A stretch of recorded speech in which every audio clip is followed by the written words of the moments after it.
Hey, you guys, this Ashley Janae case just took another shocking turn. The boyfriend, Joe McCann, at the center of the Ashley Janae case, has now launched a website dedicated to proving his innocence. And according to him, the public has been getting this story all wrong. On this site, he's kind of laying out the claims where he was saying that in Ashley's final days that she was kind of going off. He's sharing messages, timelines, and information that he says point to a different explanation than what we believe. But here's where things get controversial for me. Based on the information he's presenting, he's painting a picture of Ashley struggling with serious mental issues, claiming that her family and her mother, like they were aware about her suicidal thoughts long before she did it. He's absolutely adamant that he had nothing to do with it. And I'm going to say, you guys, to be real, based on some of the information he's presenting, he may have some valid points. Now, whether you believe him or not is a completely different question. But today, we're just going to look at the website, look at the claims he's making, and examine the evidence he's presenting. And let's talk about why people think this clears his name while others believe it raises even more questions. So let's get into it. So this is the website that he created to pretty much prove his innocence and to give us a more detailed look into their relationship, so let's take a look. So this is the website he created. And to be honest, I get that he was accused of, doing something to her, but to create a whole website to, exonerate yourself, to me, this in and of itself seems suspicious, but we're going to go ahead and look at it. So the first thing we see is follow the full story. And I'm not going to click on everything because it's quite lengthy. I went through it before and it took over an hour. So I'm going to try to keep this under 15 minutes. And I'll leave the link to the actual website in the description. Again, he did an article. A lot of the stuff that he talked about in the article is actually going to be on this website. And he's already talked about like a week or so ago when he talked about that she was having depressive moods and stuff like that. So we're not going to read the article. I'll attach that in the body in the description as well. But let's get into this website because I think that's the main thing here. So of course, this is Ashley Janae. She's saying, I can't tell you. The first thing, follow the story, which takes us to his Instagram page. And he has a lot of pictures and like little captions about certain things. And we're just going to kind of look at them briefly because I really want to get to the website. I cannot tell you. He says, Ashley couldn't tell me her pain, her trauma, her abuse, her neglect, and abandonment issues. I found out the extent of it all after she passed. I couldn't tell you what happened until the truth came out. You will now know the truth about Ashley Robinson, not Ashley Janae. And then he has the interviews he's already done. Sounds to me like he's getting a bit of PR through all of this. I don't know if he's going to monetize some of this stuff, but it is looking a little strange. But another thing I want to call out is he says, Ashley couldn't tell me her pain, her trauma, her abuse, but you will find out as we go through this. He tells her mother that she had started confiding in him about things and trauma that happened to her and the fact that she had felt suicidal in her teenage years. So I don't know about that statement there. But anyway, let's continue. The public was told Ashley's decision was sudden. The record says otherwise. Ashley made her fatal choice on the night of April 8th. After 3 days of heated discussions and public outbursts, her decision was not spontaneous. The public was misled. It's time to set the record straight. On the night of April 7th, I fell asleep a little after 8 p.m. And all these details to me, again, are suspicious. FBI experts tell you when a person is too detailed and trying to tell you, what they were doing, you have to be suspicious. Local time from exhaustion. It was the second day of managing a version of Ashley that wasn't who she was. Public outbursts, mundane disagreements, extreme mood swings, etc. I fell asleep, received a text from Ashley's mother. This was the first text I had received from her in nearly 7 weeks. 7 weeks prior, I took Ashley to New Orleans to celebrate Mardi Gras as she had never been. Her mother and I had a text exchange of a photo of us together with our friends on Mardi Gras Day in the French Quarter. When I woke up around 3 a.m. in the morning, I saw her mother's text to me, your voicemail is full. Any changes? Hospital visit.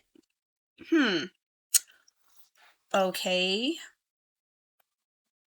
Ashley made her fatal choice the night of April 8th. Okay. This is pretty much going over everything we already saw. Hey, yo, how's it going? Great. What's up? This is Ashley's mom and Joe McCann. Not much. Check in on my girl, check in on her guy. Hope you guys had a great time and great food in the bayou. That's sweet. We're packing up now, eating some shrimp and grits. Ashley said it's the best she's ever had. Weather was really nice. There's a picture of them. Top Gun, Run DMC, MC Mummer or something. Not sure of the ones on each side. So he's describing the statues around them or whatever. So let's see. Some more text messages. Your voicemail is full. Now, this is around the time when before everything happened, right? Your voicemail is full. Any changes in the hospital visit? So it sounds like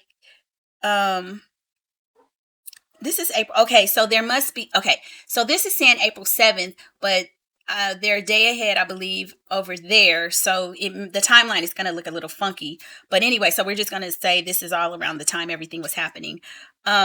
She's asleep and fine. I'm checking on her and she's just resting. Vitals are normal. Thank you. You're checking her vitals as best I can, her breathing and pulse. I'm truly sorry. This has been terrifying for you, but please know I'm doing what I can to care for her. Her pulse is fine. Breathing is fine. She may have embellished the truth on how many doses of my medication she took, but I'm operating as if she's being honest. I hope she did embellish. Her behavior is similar to what I experienced when we were on our snowboard trip a few weeks ago. Something might have been off, and it got to a point of her sharing things with me. I was unaware as her prior suicide attempts when she was a teenager. So he's trying to let us know that he mentioned this to her mother before. Now, it doesn't sound like the mother refuted any of that, right? Or we don't see a text exchange saying, no, that's not true.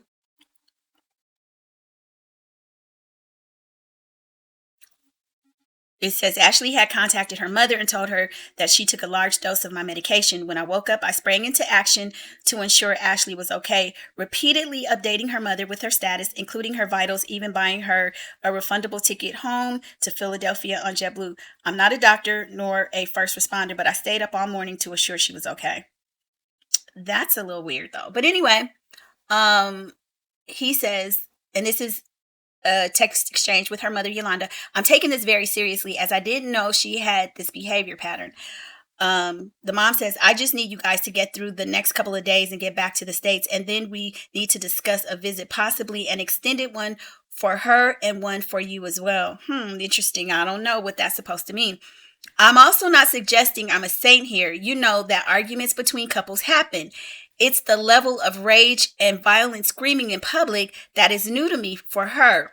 I believe her lashing out was consuming my medicine. She needs her family and has needed her family for a few months. Before we came here, we agreed she was going to Philly to visit. So I fully agree with you. I'm looking into rerouting her trip from Amsterdam to Philly now.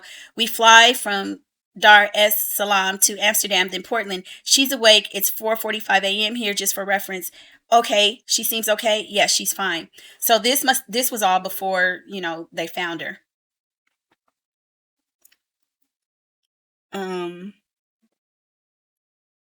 I'm confident she embellished the truth of what she took for dramatic effect, but her vitals are fine. She's resting in bed, but I saw her open her eyes and move a bit, so all is well. I will keep monitoring her and keep you posted. I'm on the phone with the travel agent and now trying to split our ticket so she can fly to Philly. I cannot split her ticket, so I have to buy a new one from Amsterdam to Philadelphia. I'll send you that info when it's complete.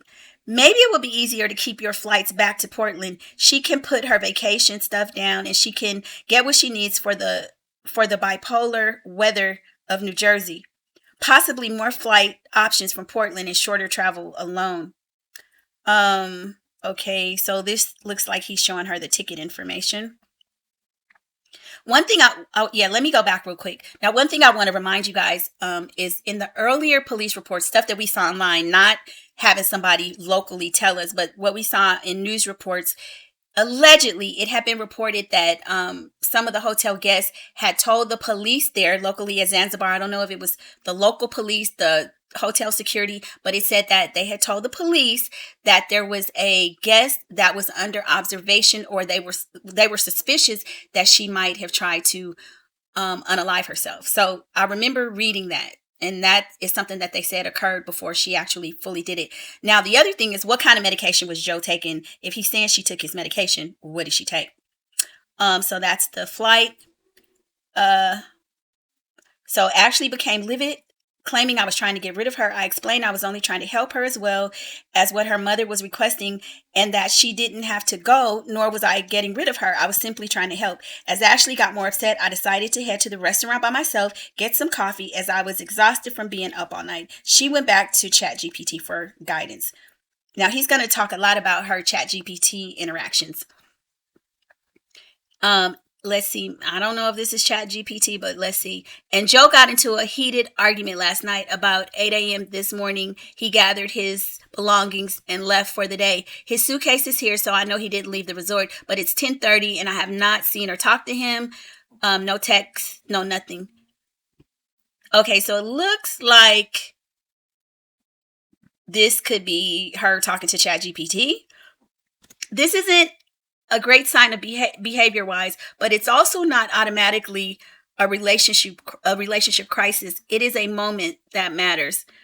What is happening? You had an argument. So I think he's trying to show us her ChatGPT searches and interactions to further prove that she was, having some issues.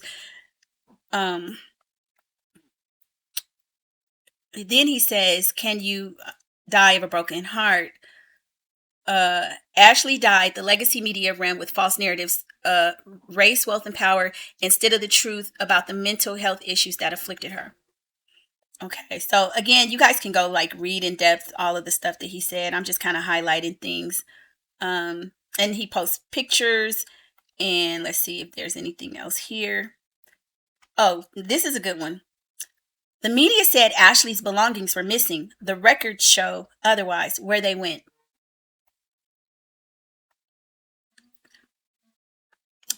So that's the TMZ. So Joe McCann, formal request for recovery and return of personal property.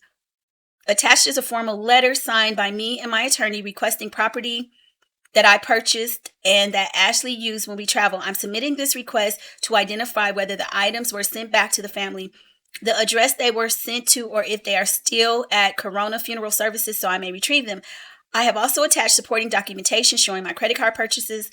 The items are very important to me and will help me with my grieving process. I'm sure the $10,000, $15,000, $20,000 engagement ring. I know you want that back for sure, sir. Let's see.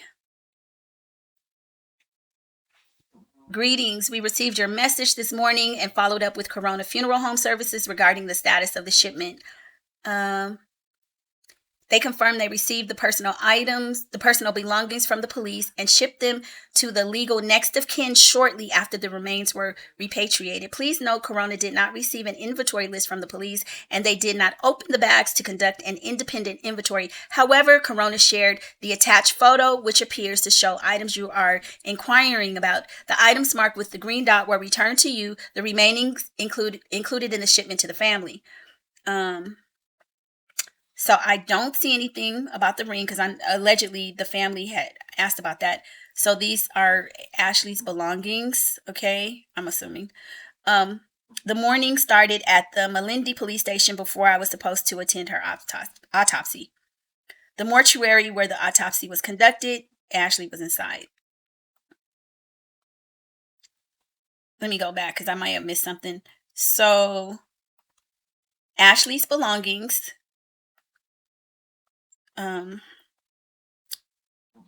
The police station he had to go to before he went to the autopsy, the mortuary where the autopsy was conducted, and more pictures.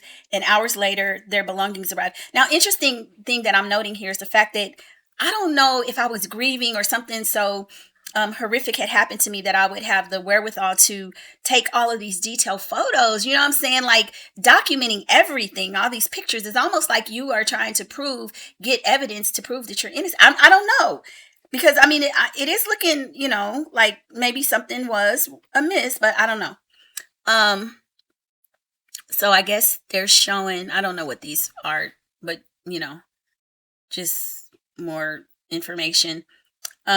I had to go through everything. I could smell Ashley's perfume. I could see her wigs. Did you even have to say that? Let's see. This is. I could see her wigs and hats. I couldn't stand up, collapsing to the ground. Okay. Oh, now this is some hair there. Give me a break. This is almost ridiculous. Um, when your soulmate's only wish is to be a mom, you do anything to make it happen, right? So my boyfriend got a vasectomy reversal so we can have a kid. That must have meant he really loves me, huh? So I think this is Ashley. Yeah, it really does. And it's not silly or dramatic to feel that way. A vasectomy isn't a casual gesture. It's physical, emotional. I don't know who this is from, but I'm assuming that they're trying to say this is Ashley. I don't know if they're trying to say this is a chat GPT or what, because it looks a little different. The bubbles don't usually come like that, I don't think. But maybe so. Maybe this is another example of, okay, yeah. So it says she chatted with ChatGPT on several occasions over many months on what our baby looked like, based on our pictures and the chances for blue eyes and stuff. Okay, so thank you. You're allowed to feel held by the moment. Let it be soft. Let it be real. Let it mean something. I'm here anytime you need to talk. So I'm assuming that's ChatGPT. Joseph, I know that we have a visit on Monday, but I couldn't wait that long to let you know that you had millions of swimming sperm in the sample that you dropped off. Congratulations. Let's chat on Monday. Great news. So he had a vasectomy, got it reversed. Let me go down and see if there's anything.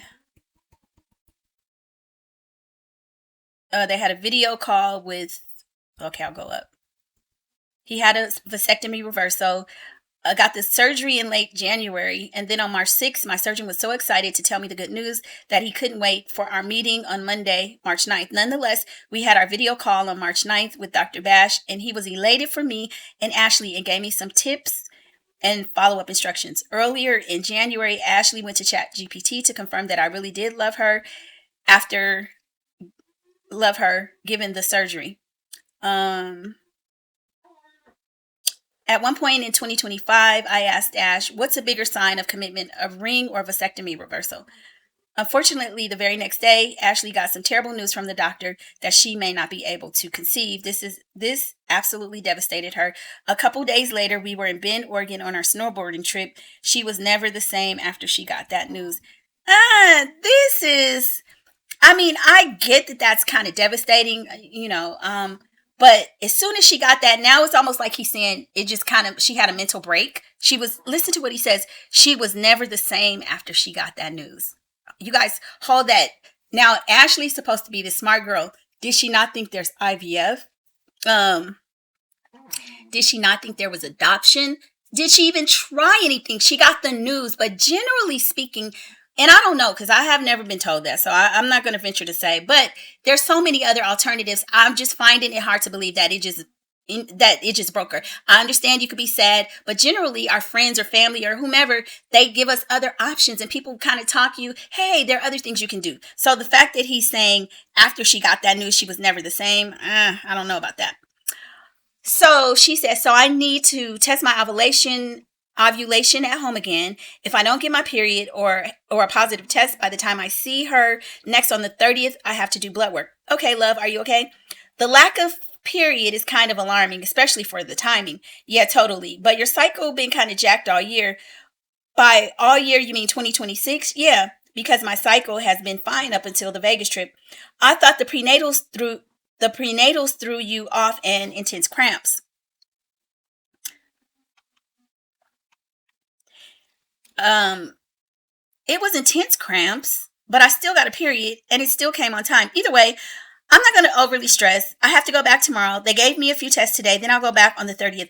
But if I have cysts and shit, I could have problems with miscarriages, so they need to figure everything out. See, that's what I'm saying. Like, this news is like, it could be or it could not be. Like, you might have issues, but it doesn't sound like it's final, right? Okay, love, we'll wait and see. It's going to be fine. Love you. I'm so stressed. I'm not ovulating. Okay. I had a mini breakdown, letting Joe know my body is overwhelmed with stress. It's delaying my period. I cried. Wow. She relied heavily on, ChatGPT. I don't know if these are, just one won't hurt. I don't know if these are pictures of the baby to see how her and Joe's baby would look, because he said that she would go online to see what their child would look like. So I'm assuming that's what this is. Um, Let me go ahead and stop before I say F it. This looks like a picture of her as a kid, but I don't know if it's ChatGPT. I don't know if it's the baby she thought they were gonna have together. I don't know. I'm gonna need one of my friends to have a baby soon. What's baby fever without baby fever? A baby cold. Okay. Yeah, these look like pictures that she made of herself. Preoccupied with what other people have going on in their lives. Like, realistically, right?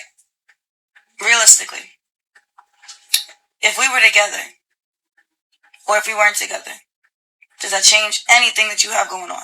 Honestly. Like, truthfully. Because I've let the DM sit here for like 2 weeks now, 3 weeks now, and y'all are still going. Death threats. People threatening to beat me the fuck up. Which, number one, you wish. Number two, how is that changing whether you have to put food in your refrigerator, food on your table, pampers on your baby's back, and a roof over your head? How does what I do change any of that for you? Okay, so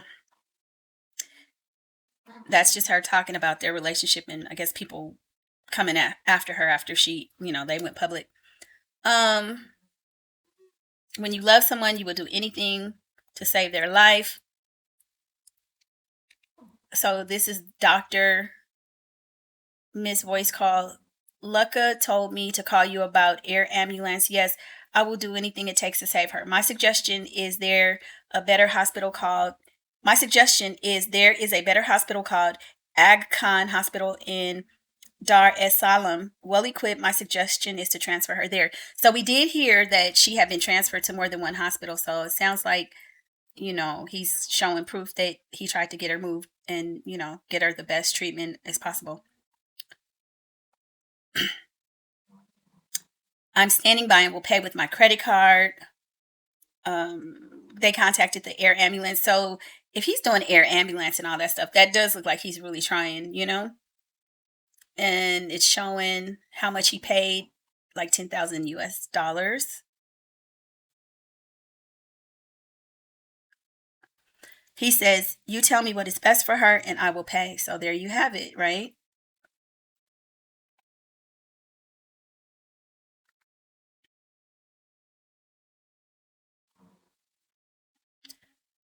This is more text. If you tell me what's the best, we will, I'm assuming, do that.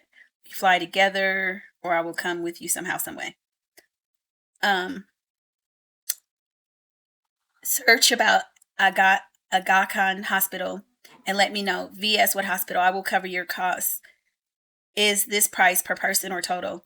Is the price per person? Okay, so he's asking about the cost, but he's saying he'll pay it. I'm sorry, I'm doing 10 things at once. I will put you up with me in Hyatt or either city. The management here says they will transfer my reservation and I will book one for you on my credit card. Tell me which hospital.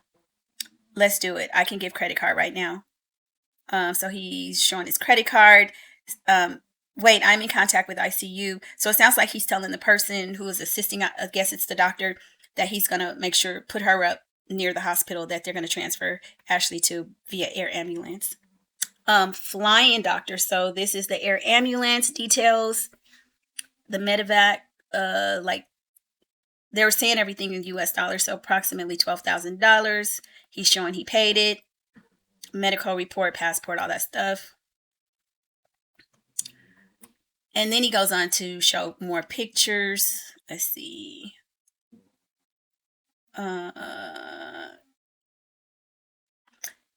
This is a older post that he put up too, that showing in 2017, Ashley talked about depression.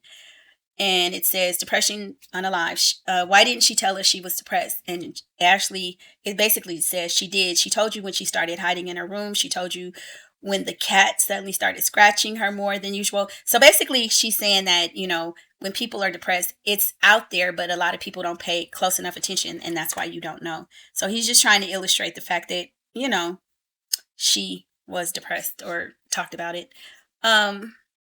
It says every fact witness is required to follow the laws of Tanzania during an active investigation, myself included. Don't you find it odd that not a single investigative journalist was capable of running this trivial Google search? So, it's talking about Tanzania's cybercrime acts. It unlawfully to disclose details of a criminal investigation. So basically, he's saying he couldn't talk about it, and so that's it. Now, this is him giving details about childhood trauma, which he says that Ashley shared with him and started talking about, that she had thought about unaliving herself as a teenager. And remember, he made a reference to her mother about it. So he's trying to show us the, like a questionnaire that shows people that are more likely to have mental illness and or harm themselves. And this is the video of the, I'm going to say director of criminal investigations, who talked about her GPT searches and mentioned the fact that they're saying that she looked up how much Valium it would take to unalive herself. So he's saying that she took one of his medications, like maybe had a slight overdose, but he was checking her vitals and she was okay. And then that was the first attempt while they were there. And then the second one, it sounds like he's trying to say she was successful. Okay, so now let's go to the website. So we're going to go back. We're just going to go to the website. And like I said, it's a pretty in-depth, it's given some of his old interviews and things like that. What made you fall in love with Ashley? The proposal. This is where he goes and he talks about everything. The actual proposal that we saw had been, he had actually proposed to her weeks before that. So that wasn't the actual proposal, but she wanted to capture it per him for her social media page and stuff like that, right? So he kind of talks about all of that. But I think this is the part that everybody is really interested in, the final days, which this is him explaining why she may have done what she did. Okay, you guys? So now let's follow closely. Let's listen. The final days. The trip took a horrible turn when Ashley took her own life. What happened in those final days together?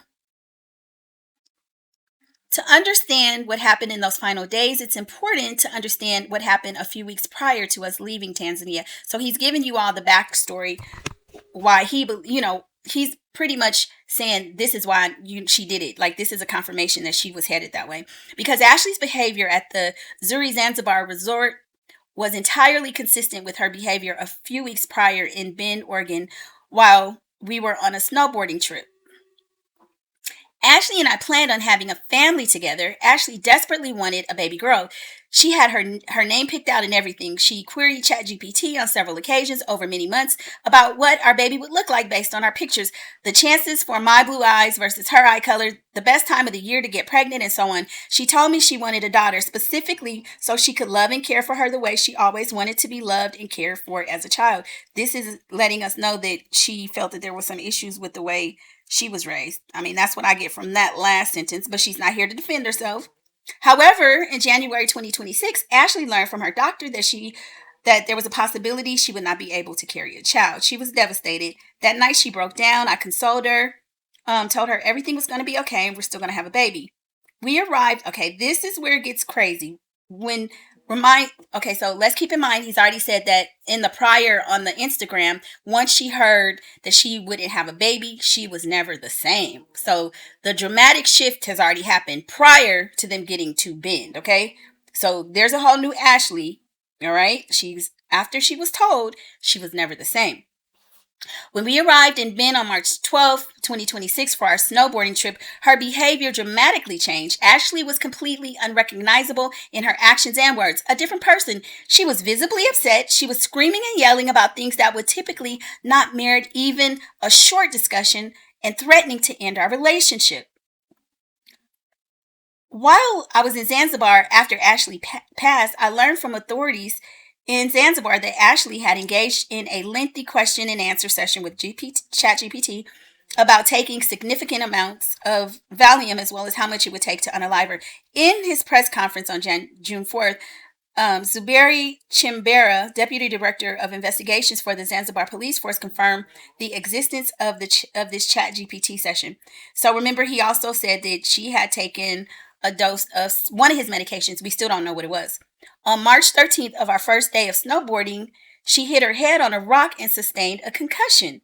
So, one, she is not herself after being told she can't have babies, and now she has a concussion.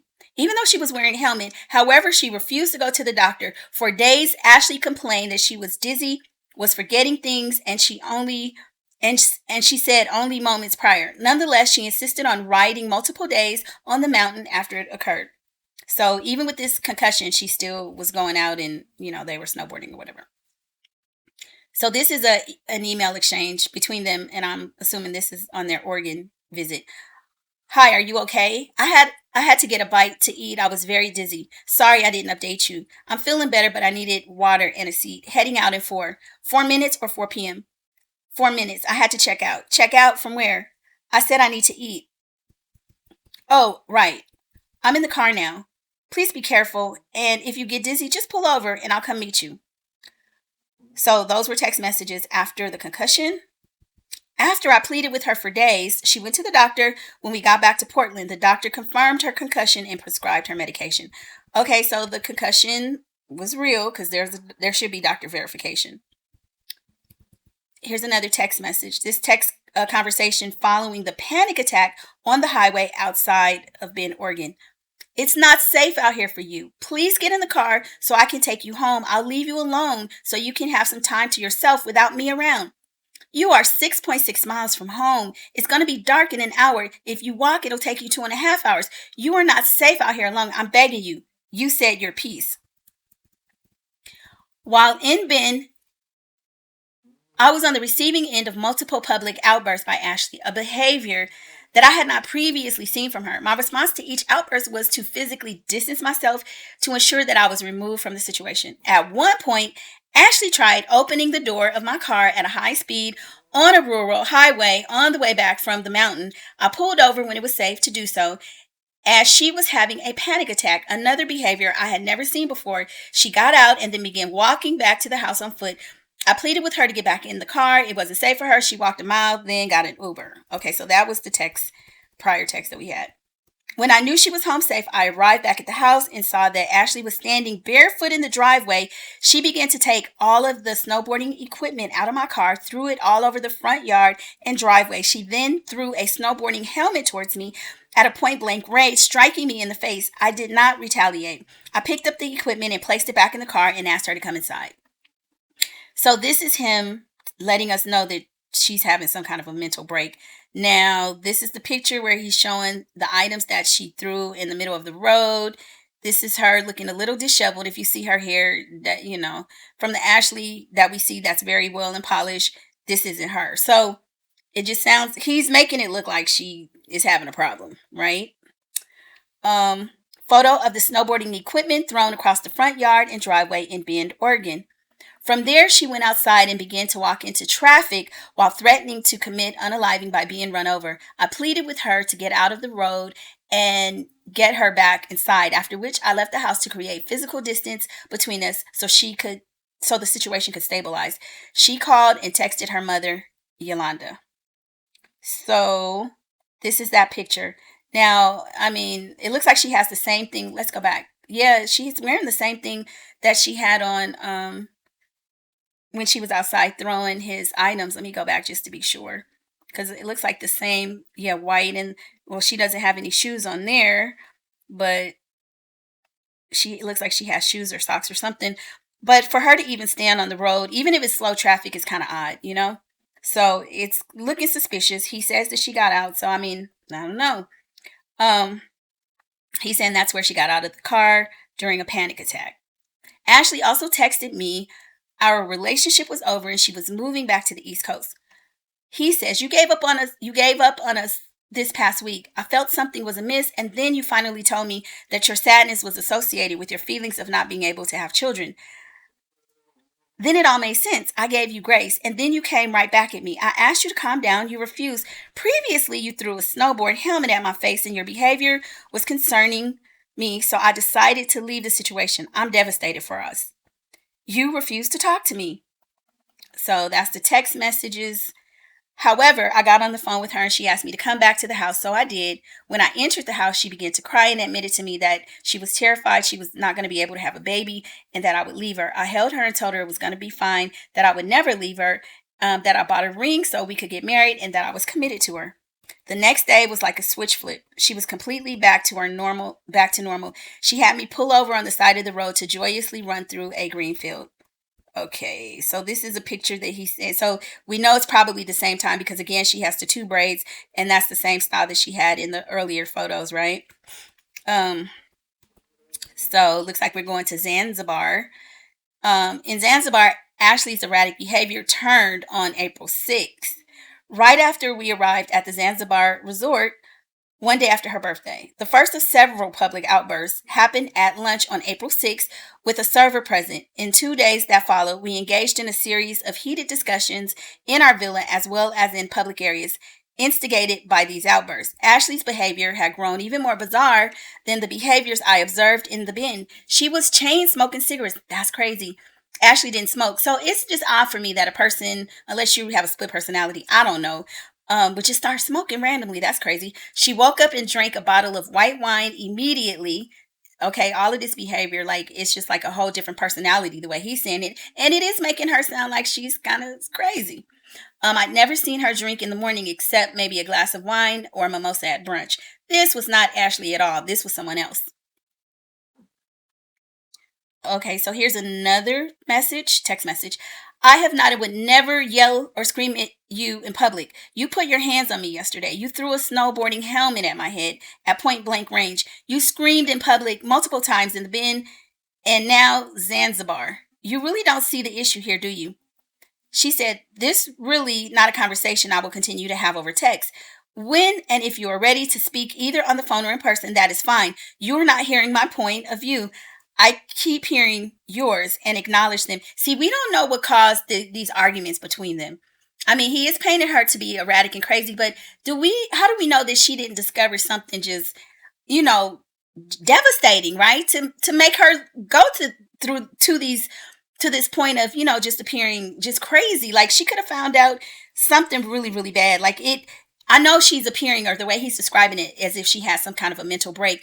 But could it also have been that something occurred to get her to that point, and then she really wasn't crazy or suicidal? She was reacting to a situation, but we will never know because we are only getting the text messages he's showing us.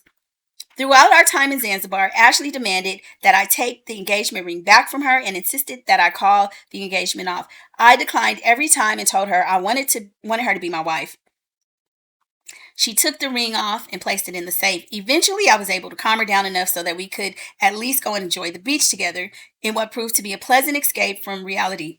Ashley wanted to shoot some content of her riding horses on the beach, so we got ready and headed down there. When we arrived, she forgot the ring and wanted it in the photos. She went back to the villa but forgot the code to the safe. She came back frustrated, but I told her I'd go get it and not to worry. When I arrived to the room, I sent her a picture of the safe showing the time delay remaining so she'd have a sense when I'd return and calm her. I didn't quite get that, but okay.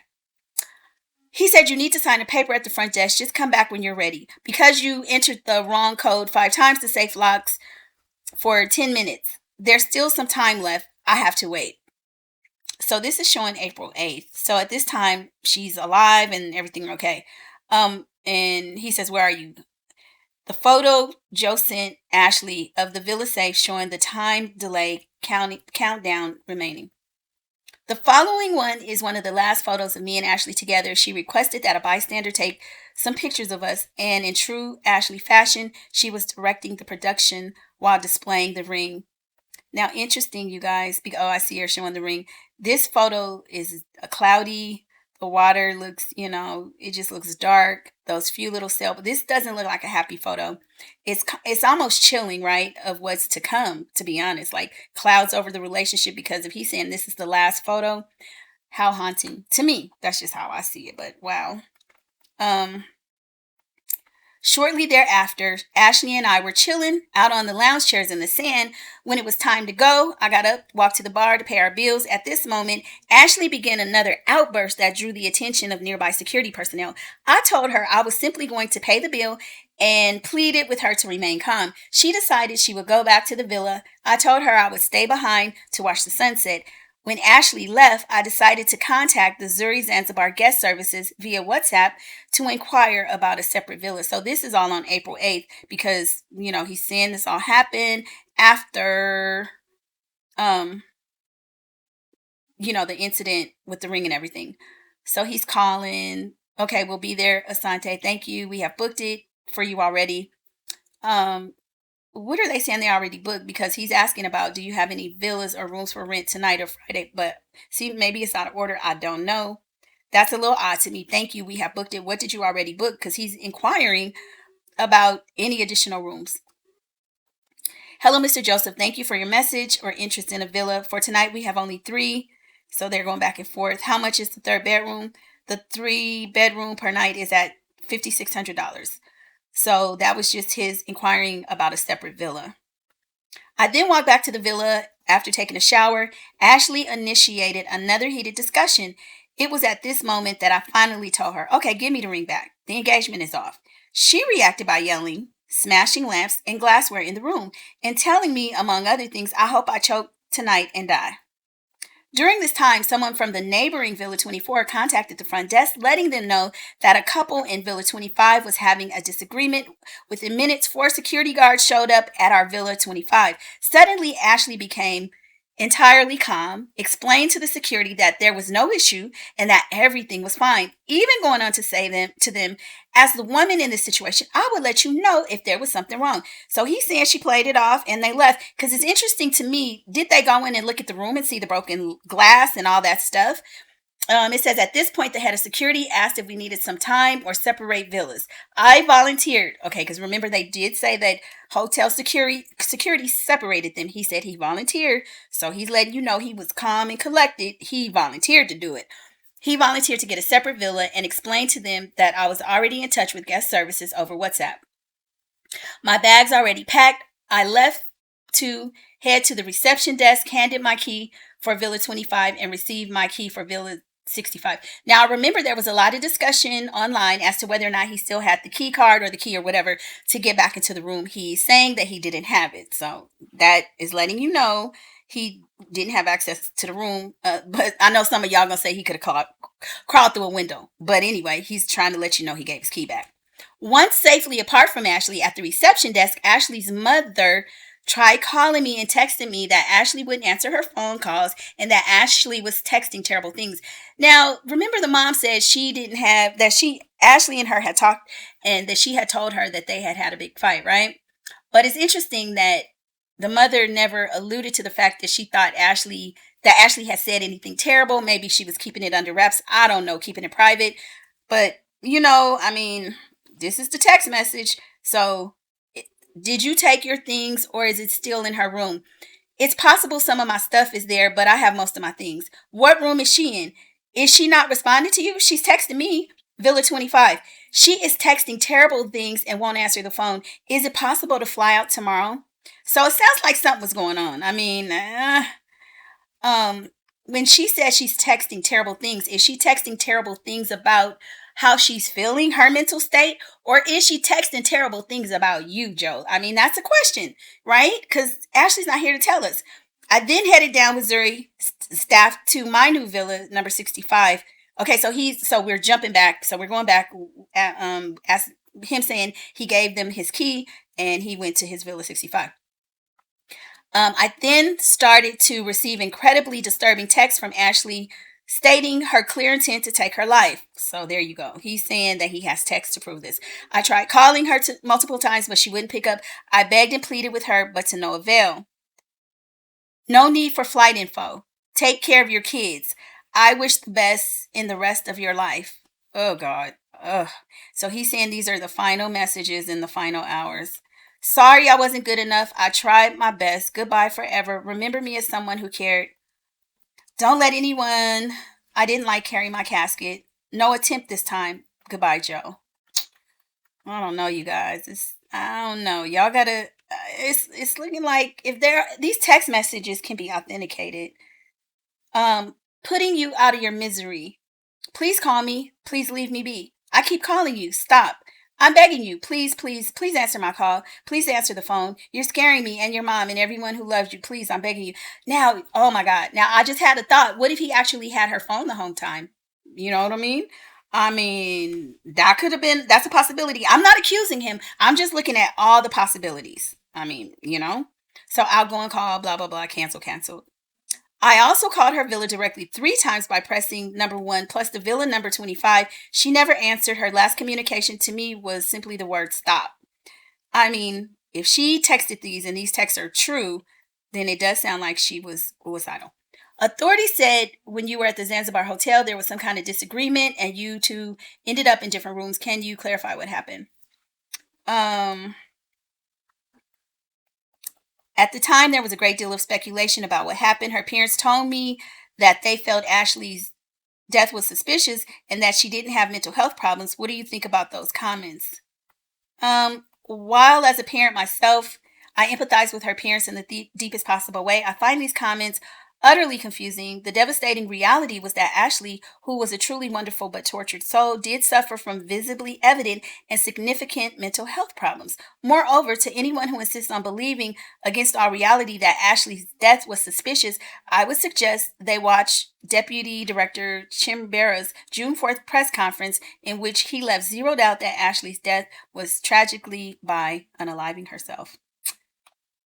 Let's see. I'm just going to go down and see if there's anything else besides what he's saying. The interviewer, Charlie Neff, says the family feels you had something to do with it. He said categorically false. He denies it. Okay, so that is what I want. I'm going to end this here because this is almost a whole hour. It's a lot. Wait, I see something else. Let me see. What is this? I would never harm any woman in any way, and that includes Ashley. Absolutely not. Never. In fact, her family knew this, as demonstrated by a text message between Ashley and her mom in 2025 when Ashley accidentally lost my credit card. Hey, what's going on? No luck at the valet. They helped me search the car. I gotta rip the Band-Aid off. He's not mad at all. He was like, well, now you don't have a credit card till the new one gets here. Me panicking for nothing. Your girl is traumatized. Laughing my A off. Why were you traumatized? He's not a violent man or doesn't lash out or anything. Why would you be scared? Me, I was scared because it's my first credit card he's given me.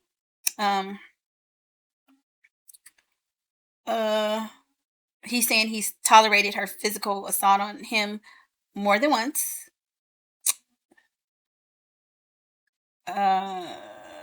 They're saying after Ashley was discovered, she was still alive and was taken to the hospital where she died the next day. The family said during that time you were distanced. They found that odd. Do you feel you were distanced? Okay, so we're gonna leave it here. So basically, he's painted the picture that Ashley had a mental problem and she did it to herself. He's provided pictures to show her in disarray and disheveled. And then we're gonna end with this last piece here, and I'll put all the attachments in the description. While Ashley's family is entitled to their feelings, the reality is that I was entirely preoccupied with trying to save her. During this whole period, I did everything in my power to assist the doctors and nurses frantically working to keep Ashley alive. I even created a shared Google Doc that I used to constantly update Ashley's family with every bit of information as I was coordinating with multiple doctors, hotel staff, and even Medi-Evac service provider out of Nairobi. I know that they received the Google Doc and had all the information in it because they shared it with other family members who requested access to it. Now, that's interesting because if he was updating them via Google Doc, the mother said online that he hadn't called after he told them, firstly that she was in the hospital, that was it, and they hadn't heard from him again. So this is weird to me. I don't know. But anyway, you guys, this is kind of changes my opinion of everything. I'm not going to lie. But also there's so much detailed and it's so precise in explaining different things. It almost reads like a Lifetime movie. Like you have actually given too much information to say why she did what she did, which raises an eyebrow for me. But you guys jump in the comments and let me know your thoughts. And I might do a part 2 because there's a lot of information, but if you guys like and share this video and I get thumbs up, and I'll go ahead and do the second part because it's a lot, you guys. It's a lot. Bye.